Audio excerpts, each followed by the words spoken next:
For today's video guys, magluluto tayo ng sinigang na pork. So let's get started!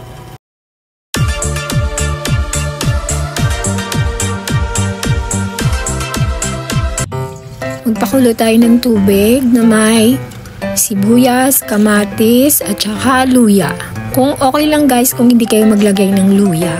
May ubo kasi kami kaya gusto namin may luya. Tapos idagdag na natin ang ating baboy.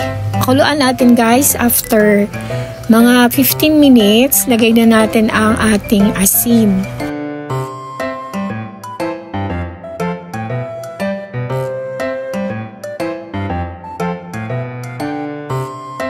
Black pepper, ang iba hindi naglalagay niyan. So naglagay ako pero ngayon lang. Nasa inyo. Pakuluan na natin hanggang sa lumambot ang ating baboy. Guys, naglagay ako ng patis. Kasi iba yung lasa ng patis, diba? Mas masarap, mas malasa. So, ayan ang ating mga gulay, guys. Nakalimutan ko nga ang ang talong. So, ilagay na natin, guys, ang kangkong.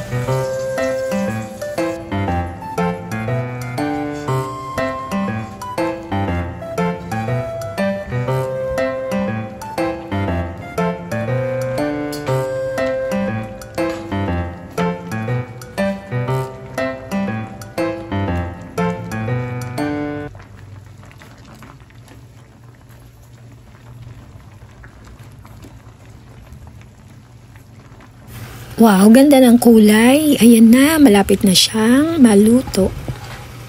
Ready to serve na siya, guys. Ito na ang ating sinigang na baboy. Kainan na!